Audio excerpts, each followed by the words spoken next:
And the UKIP leader, Nigel Farage, joins me now from Kent. Welcome back on the programme. We'll turn to your conference in a minute. I want to begin with foreign affairs, though. If Mr Putin's military threatens to invade the Baltic states, would you support Britain coming to their aid as part of a robust NATO response? Yes, of course. And, NATO's been there since the late 1940s and has been the best guarantor of peace in Europe during those intervening years. And if the Russians were stupid enough to think that we'd back down over them invading the Baltic states, they would be quite wrong. OK, thank you for that.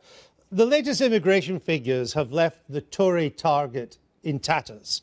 Some are even saying that the number of Romanians and Bulgarians applying for national insurance numbers vindicates the figures you talked about, when many people said you were greatly exaggerating. Yet when all of this came out, you were speaking to an almost empty hall in America. Why were you absent on the job?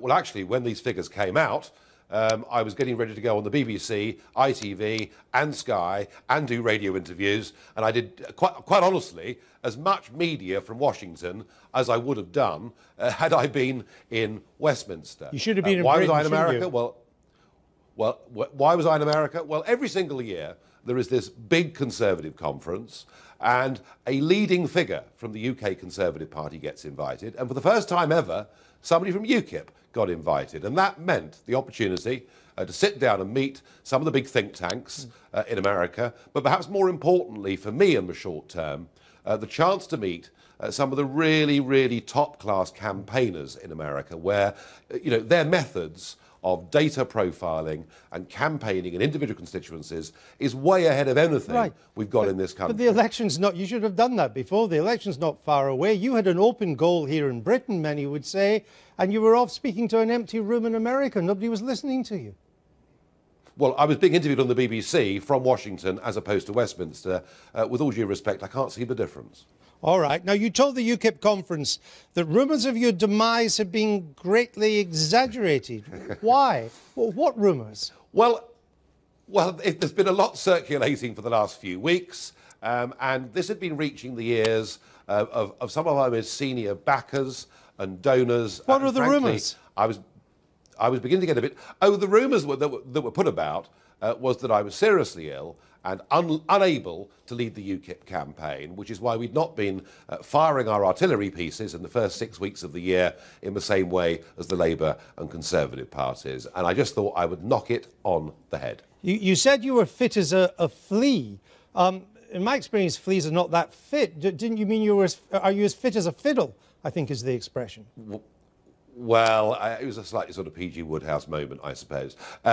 I am fit and well. I absolutely accept that I won't be in the London Marathon next year, but I'm certainly fit and capable for the next 66 days. It's still a very long way to go until this general election. All right. Let's look at the state of your party in the few moments that we have this morning. I mean, a year ago, you told me in the wake of a number of UKIP members you had to expel or disown because of what they were saying, that you would become much more professional and disciplined. Yet in recent days, we've had one of your activists saying she didn't like negroid features, another making racist posts on Facebook, and your leading gay rights supporter has resigned in disgust. In what way is any of that professional and disciplined? All right, well, let's deal with the gay rights issue first, shall we? We have an LGBT group within UKIP. It has now got over 600 members. Indeed, last week, two were selected as parliamentary candidates in South London. And additionally, we had Kelly Maloney, formerly Frank Maloney, the boxing promoter, appearing on our platform yesterday, explaining transgender issues to an audience who perhaps didn't know much about it, and Kelly Maloney received a standing ovation. So repeated attempts by the media and everyone else to paint UKIP out to be homophobic, frankly. So why is your leading gay rights activist resigned in disgust? Well, we have I repeat, we have a growing LGBT group within UKIP. Just in the last Why was the head of your LGBT group resigned? Do you know something? In voluntary organisations, people come and people go. This young man has for 3 years held that post, and it's slightly ironic that he's walked away from it just at the very moment when much of his hard work has come to fruition. Well, he's accused, he's accused the party leadership of not setting a gay-friendly tone. That's why he's gone.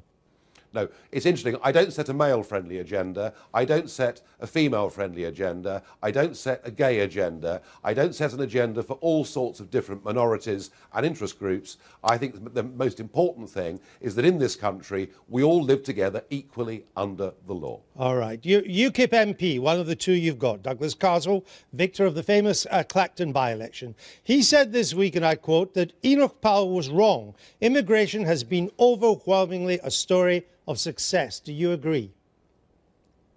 Well, if you'd listened to things I've said about this repeatedly over the years, I have said that the 1968 speech that Powell made was so misjudged in terms of the words that it used that in fact what it did was to shut down the immigration debate for over 3 decades. And so why did you say Enoch Powell was your political hero? You said Mr. Powell was your political hero. In that regard, it was a really grave misjudgment. I think that what Powell did a few years after that, when Britain was conned into joining something called the Common Market, under a series of assurances that it was just about free trade, and please, you, the public, don't worry your little heads, there are no more serious implications, that actually Powell, and incidentally Tony Benn and Michael Foot, set out to the British people that actually this was about a political union that would take away the sovereignty of our parliament, would take away our ability to have relationships globally with other countries, and to resign a seat in parliament. I understand. To resign a seat in parliament. Yes, he did that. But I'm asking about his attitude on immigration. Can I just get it right? Are you saying you agree with Douglas Carswell when he says that immigration has been overwhelmingly a story of success for Britain?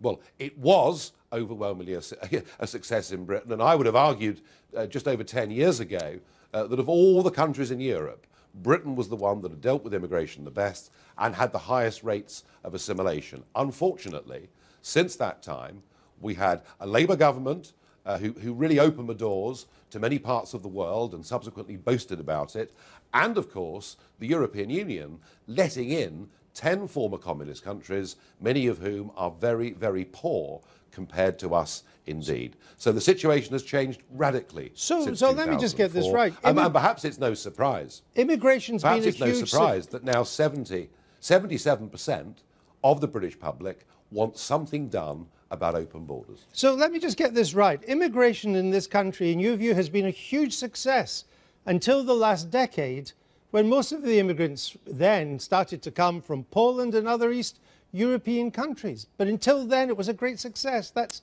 seriously your line? At no point before 2004, and I say this as somebody who was elected to the European Parliament in 1999, prior to 2004, UKIP, as a political party, didn't even talk about immigration as an issue, because in fact, you know, we'd gone on for a long time with a net inflow to this country of about 30,000 people a year. By the early part, you know, of the 2000s, something radically had changed under Labour, and the big moment was indeed the opening of the doors in 2004. And it's from that moment that we have argued that open-door immigration, having literally no control over the numbers that come to Britain at all, was a mistake. And every prediction I've made, you know, has been shouted down as being alarmist, but every one of them has proved to be right. Can you advise us, just in the public interest, as to the whereabouts of your manifesto? Because the person who was meant to be writing it has now gone, leaving behind only a series of bullet points. Your deputy chairman, she said she would publish it at the Margate conference. That hasn't happened. Will it be ready in time for the election? No, that was never ever said. The idea we would publish a manifesto so long before a general election was never hold on, even Mr. Farage. Miss Evans, your deputy, she said, in January, I relish the task of putting together the final details, presenting a radical, sensible, fully costed manifesto at our spring conference in Margate. Right. Well, that was a mistake, because one thing for certain, well, you said it this general election campaign. This general election campaign has already gone on for far too long, as far as most of the public are concerned. People are getting bored to death. Every day there are all sorts of pronouncements being made by Labour and the Conservatives to appease all sorts of special interest groups. I think most of what's being said is already going in one ear and out of the other. And my view on our release of the manifesto is we should do it as late as practically possible, because I think by then people will want to see something fresh, new and positive. OK, well, I hope it will still give us time to question you properly on it. We'll have enough time for that. It will. And I thank you this morning.